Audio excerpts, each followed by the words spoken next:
You know when you talk to your best friend for just a little bit too long and all of a sudden it's hours later, it's midnight, you have work the next day and you gotta go, but you had the best time of your life because you were talking to your best friend.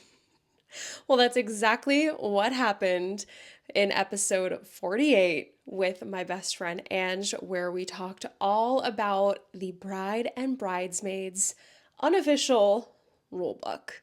I have a ton of Am I the Assholes that we read together and responded to together, and I want to share them with you in this bonus episode. I couldn't let this go to waste. So I hope you'll enjoy, and I'll see you in the next episode.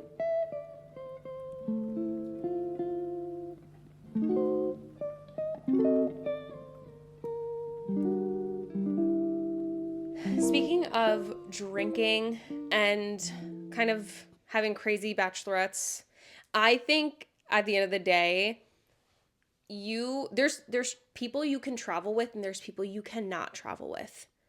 And I think that we have our travel friends and we have our friends that are not really travel friends.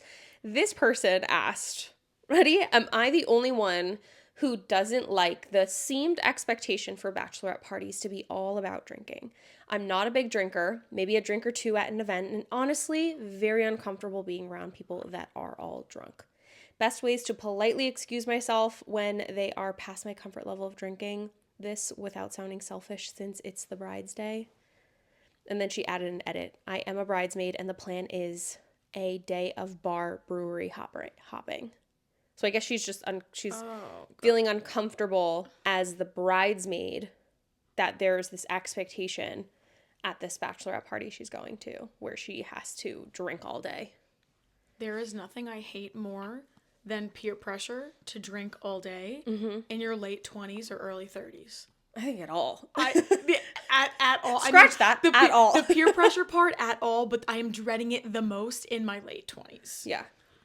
That should never be the expectation, and everybody is different. Yeah. And I didn't think about it this way, but there have been times where I didn't want to drink, and people have asked me, "Oh, like, do you have a problem or something like that?" And I wasn't even thinking that. I was like, I just don't feel like being hungover the next morning, or I just don't want to, I don't like the taste in this moment, or like, I just don't feel like it. Like, that's more than enough of a good reason. Exactly. They're like, do you have a problem? And that's been said to me a couple of times by people that didn't really know me that well. Like, one was an old coworker that they asked me to get a drink, and like, it was very he was a very weird person. So I was like, I don't drink. And he's like, is there a problem? And I was just like, no. I was like 22 years old. That wasn't even a thought in my mind, you know? But anyway, in that opened my perspective though, in seeing that if somebody doesn't want to drink, that they've got their own reasons for that. It doesn't matter if it's health and fitness, if it is a serious problem, or if they just like don't like it. You're allowed to not like things. Yeah. And I feel this person's pain being the person in the group that doesn't want to do those things, because I think that I have been there, and I don't know, when people are like all together and it's like that groupthink mentality where it's like, yeah, I want to go out all day and like party, and like I don't want to do that. I'd be like, oh no. I want like no, thank you. I want like a really nice, like, I don't know, a spa day. Like, yes, give me a spa day. I don't think it should be all about drinking. If that is something that you love to do, like for mine, I had mentioned I want to go to breweries. Like, I love breweries, but I know they're not everyone's thing. So if somebody didn't want to go, or I mean, I don't like beer, but I'll go to I was going to say, no, like you don't like I'll beer. Try it. I know you're very down to try it, but I'll try it. I think we went to a brewery before, and in Asbury. Oh, yeah. And we tried some beer, and I think the closest thing that they had to like the something that wasn't one? beer, was like I think it was still beer. It wasn't like a seltzer. Very much a beer. Because normally beer. People have like a seltzer or something, and I usually do like that. Yeah. But this one did not have that. No, they were very beer centric. I like tasted. A true brewery. I think there were like 2 or 3 of them. I tasted them. I was like, so do you want this? I was like, I can't drink this. I'm like, give me that right now. No, I totally get that. And I would try to be accommodating and maybe like pick places that had other things and it wasn't like just a I simple would, and brewery. me, But I know you would go don't with do the that. flow either way. Don't do that for me. Well, I know not everybody loves beer, but Who cares? I totally get it. You know, but I don't think that the Bachelorette should be all about drinking. I don't think that there should be an obligation. I don't see how that's fun. I don't see how it's fun either. And like, y'all are going to be hungover as hell the next day. That's not going to be fun either, especially if your Bachelorette is short. Yeah. Like, then you waste you can't. You'll waste a whole day being hungover. That's not fun. No. And then you're going to do it again and then waste the fourth day, the last day to be hungover. You want to go on a plane hungover? That's my biggest nightmare. And if you don't get hangovers, good for you. Which, honestly, not all of us are so lucky. I actually don't get hangovers. From wine. I will say this. If I have wine, I'm done. Like, I actually feel sick the next morning. Oh my God, really? Yeah. From what? From wine. Being red, wine white, drunk. or both? Both, doesn't matter. But I really don't drink red. But yeah. Wine, too much wine, first of all, it makes me so hot and bothered. I just start sweating way too much. Yes. I'm like, this is too much for me. I don't like it. I feel like I like the idea of it till it happens. Yeah. And then I have a couple of glasses and I'm like, now I'm friggin' sweating and I'm tired and I don't want to be here. Like, and so I'm it always sounds exhausted. Like fun. No. Not, like, I like wine, don't get me wrong. Like, it's, like, I like my like, Pinot Grigio. Of course. Classic, very like basic. Hot summer day, like crisp white wine. Whatever. Yeah, that's fine. But getting back to this girl's question, a good excuse to be out, to get out of it or to divert the attention off drinking. I don't know what.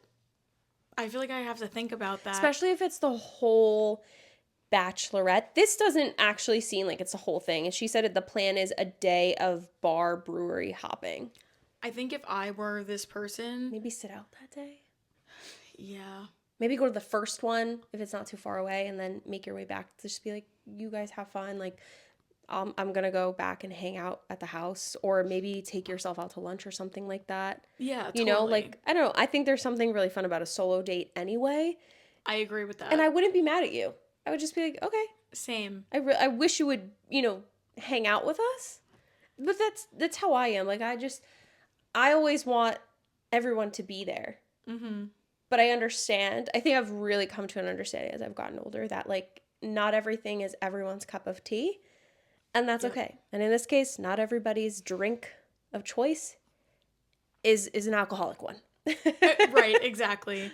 And I think that if this person still wanted to participate, just go out and you don't have to get drinks everywhere. And I know that that's easier said than done because I've definitely said that I'm going to do that. And then, like, that the reason peer pressure happens. And then I'm like, oh, yeah, well, just have a drink. And and then if I don't like it or you feel like you're wasting money, I don't know. I always try to go on the sly and see if I can get like a regular Coke or a Diet Coke with nothing in it.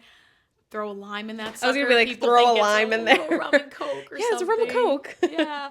And I don't know. I don't think that drinking should be the expectation, but I don't think this person should be made to feel bad if they don't want to drink. And I think that if I were them, I would feel guilty. So I understand the perspective. But to combat that, I might give the bride a warning, like privately, if they're embarrassed in front of the rest of the crew, I guess. And then say, I, like you said, kind of go home early or go to the first few things and then do something else. Or maybe there's another girl, if she speaks up, like maybe there's another girl that feels that way and they can go off together and do something or just go back to the house and hang out till everyone gets back. But that's a really tough position to be in because you don't want to be the party pooper, but you have to be if you don't want. But you're not even being a party pooper. You're just... Yeah. That's not your cup of tea. Exactly. That's it. You don't want to be perceived as the party pooper because you're not, and you're not, but everybody might not perceive you that way. They're like, oh, like, she's not down to do anything. She's not fun or something. Like, I don't want to be viewed that way, but, like, I often feel that way. And I'm like, oh, I don't want to do anything. Let them. Hashtag let them. Hashtag let them. Mel Robbins. Am I the asshole? My sister-in-law is acting horrible. This whole time, I've been trying my hardest to stay shut and just say yes, how he is my last brother to get married. Well, today, she pushed my limits, trying to invite her husband and child to my bridal shower. When I told her no, she became mad and pissy. Well, I told hubby, and he is on my side, especially when she has been fighting me the whole way. Am I the asshole for telling my hubby that I regret putting his sister in the bridal party and that her fighting with me each way and wanting to include her husband and child in everything, even canceling my bachelorette party? I don't know. I'm just over it and over her at this point. Thank God the husband's on her side. That's what she said at the end. I didn't say it, but she said, thankfully, he is on my side. Thank God. That's something I see a lot in any of these, like, am I the assholes or dynamics with, like, a husband and wife or, like, fiancés, where the husband or the future husband is, like, not on her side. That's not a good sign. I don't believe in, like, picking sides per se, but you best bet that whomever you're getting married to should be standing up for you.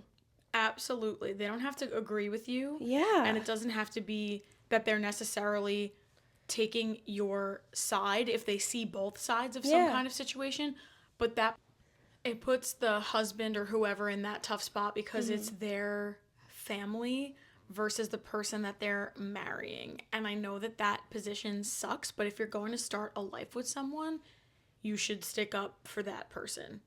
100%. And I think at the very least stick up for them, if not fully back them. Yeah. And I don't know why you think your husband and your kid would be invited to the bridal party anyway. Yeah. Or the bridal shower. What? If it's going to be a traditional bridal shower, let's leave the men out of it. Done. The fiance comes at the last 30 minutes for little games where we hold up the shoes or whatever. Yeah. There's some traditions that just should stay tradition, and that's the tradition. Right. If it's that in like a heterosexual relationship, that's the tradition. Right. I'm sure things get more complicated, more confusing when you start adding just like so many other people into the mix. Right. But like in this case, when there is a man involved, unfortunately for all of us. And a babe, leave it home. A baby, leave it home. Sorry. Yep. Leave the kid home. If it's not the bride's child, leave it. It should stay home. Even if it's a bride's child. Even if why it's is your child here? Get a babysitter. No, I agree with that wholeheartedly. But that's a hard situation. I don't know if I were the bride, I don't know if I would tell the husband I regret putting your sister in there, because that's kind of harsh. Because especially if they're close, like that's his sister. Like I don't know, that's kind of mean. But at the same time, you have to set that boundary and expectation and say, I'm having a traditional bridal shower. I don't want anyone underage there. We're going to have champagne or whatever the case is. Like make something up. I don't know. Yeah. And say that that's the boundary. These are the people that are invited. This is my day. And I'm sorry if you don't agree, but that's how it should be. That's how I want it. That's it. The next one, kind of similar in like the sister category, but my sister and I had a fight at my bachelorette party, and she texted me some pretty awful shit. Last being, quote, "Find a new bridesmaid, I'm out." Then texted my best friend that, quote, "She should be grateful I'm even showing up as a guest." I'm tired and I'm annoyed. This is like a forever thing, and this relationship has always been toxic. We're both to blame and both at fault. Am I an asshole for leaving it alone? I literally can't even respond because I have nothing nice to say. I really don't even care if she's at my wedding. How do I handle this? She's like, as she said, I'm above apologizing at first time, this point. Wow. I'm above apologizing first this time. Got it. I did not say that sentence right. No, I get what you mean. Wow. I don't know how I would handle that one. Mm-hmm. Her being honest that we're both to blame and both at fault. That I respect. Yeah. Because a lot of people, at least this person is somewhat self-aware. I want to know what the fight was about. I know, me too. Because if it was something trivial, I would be like, you've got to be kidding me. But if the sister did something detrimental to the bride on her own bachelorette, like, that is horrible. As the bride. Like, I'm just making an assumption that this fight that she had with her sister might have been over something where maybe the sister had too high of expectations of her sister. Or maybe her sister was, wanting to make, I don't know, the bachelorette too much about herself. So I need a backstory. Yeah, I need a little more context to weigh in, truly. But it sucks that it's a sister and not a friend, because it's much harder to let go of a family member. And I've known people where their siblings are not part of their weddings, or they thought they wouldn't be part of their weddings because they've had fights. Yeah. And because they just didn't always get along. But at the end of the day, you have to do what's best for you. I was going to say that's your flesh and blood. Not always. That's your that's your family, though. Yeah.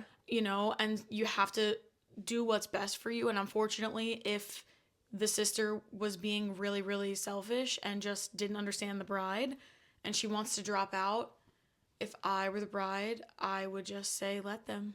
We're really like leaning into that at Mel Robbins theory. I think that that's so true, though. Like, you make your decisions based on however you want to go about it. And I think that, let's say you invite someone to something or have someone at something, like, whatever the case may be, like, you let them act the way that they want to. And I specifically think about this, like, would she still have her sister at her wedding after this big fight? My next question would be, well, are you going to regret not having her there a couple years down the road? Or are you going to be okay with the fact that she wasn't? Right. And that's, I think, what the question that she needs to answer, like, for herself. If she's not okay with, like, 10 years down the road knowing her sister wasn't there versus her sister being there and ruining her day. I think if that's the case, like, I think I would have my sister there, but not let it bother me. And that's tough. I agree with you, because I think I would feel worse regretting, let's say they decide to make up the next year or even 10 years. Then they're going to look back at their lives and say, like, I wasn't at your wedding. Yeah. Like, that's horrible. Yeah. But if it's like some very extreme reason that I could see why you would just want to let it go and not have them there. Yeah. But if it was something more trivial, I would say that exactly what you said before, have the sister there and not let it get to you. Because I don't want to look back and have regrets about anything. A genuine question, like, for you guys. Would you be able to, if someone showed up, if you're traditional with, like, your wedding and everything, if someone showed up to your wedding, like a bridesmaid or, I don't know, a friend or someone at the wedding shows up, or your mother-in-law shows up to your wedding wearing white, what are you doing? And you knew it. You knew she was going to show up to the wedding in white. You knew it. But you still invited her. Are you going to just let it go? Are you going to kick him out? Are you applying this let them theory? Because I feel like you really have to in this moment. Like, just let them. And then the other part of that theory is let me. Me, I'm so crazy with color. You're out. if I told you to wear a color and you didn't, you signed a contract. You said you're attending. You said, check, I'm coming. That means you acknowledge the fact that I gave you a color scheme. I'm sorry. I agree with that. For and me, I would say kick you out. As you should. I think for me, you would I would say them? let them. And then for me, I am very methodical about how I conserve and use my energy. Good. I want to be you. So it's not easy.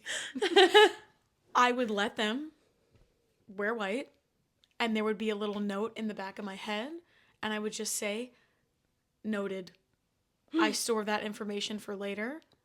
And then I will think about the next time that they ask me to do something or whatever. I'm not, and people will say like, oh, do you hold a grudge? Like, no, I hold information in my mind that helps me make a data-driven decision. Wow. It's the marketer in me. Wow.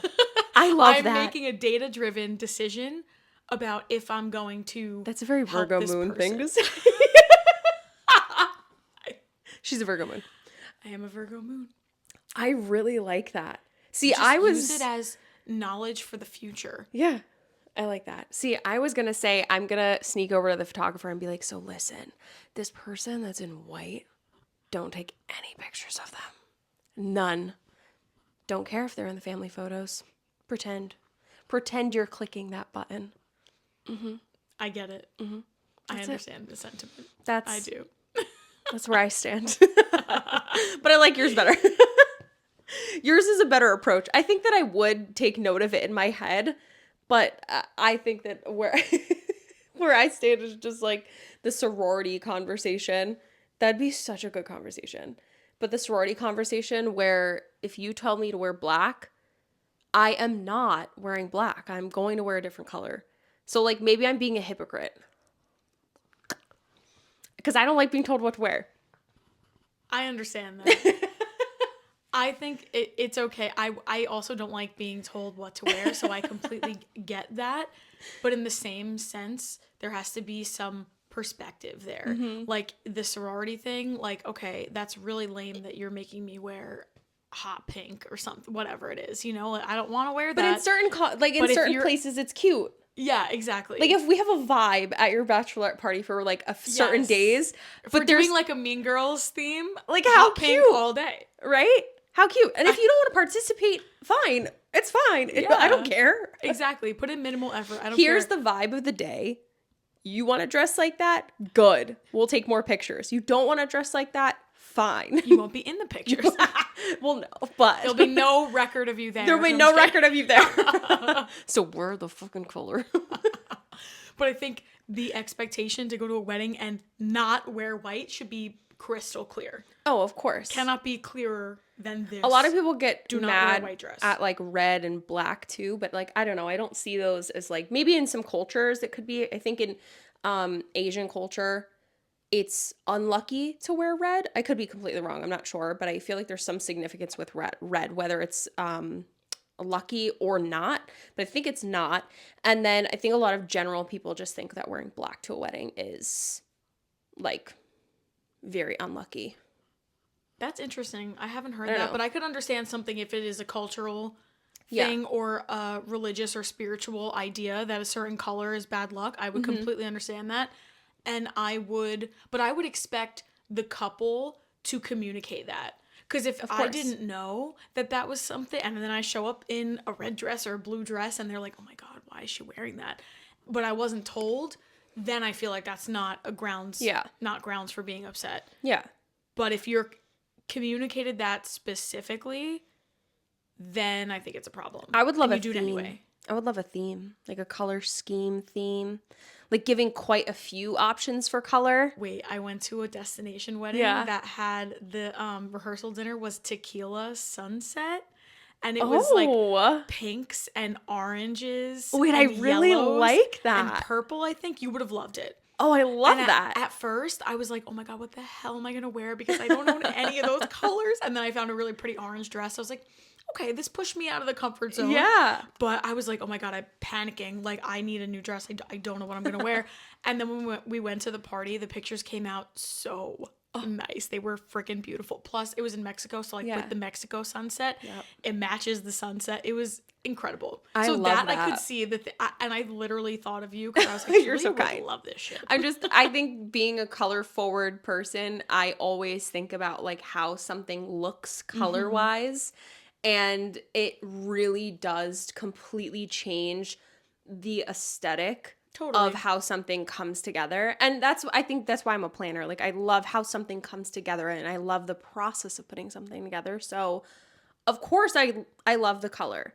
But at the end of the day, like the number one time where you need to pay attention to the color is at a wedding. Don't wear white. Don't wear white. Wear sparkles, wear glam. I don't care. But just like don't wear white. Yeah, don't wear a bright white dress. If I'm telling you, like, if you know me as, like, a person who's going to go the traditional route and wear a white wedding dress, don't wear white. Yeah. Thank you guys for tuning in to this very special bonus episode with my best friend, Ange. She gets married in 6 months, less than 6 months, and I am so freaking excited. I hope you're excited too, because I'm going to be sharing all of the things, all of the fun upcoming things with you, and I'm sure she is as well. So I can't wait to share all of that with you. And let us know what you think about these Am I the Assholes? Are they the asshole? Until next time, I'll see you guys in 2 weeks for the next episode. Bye.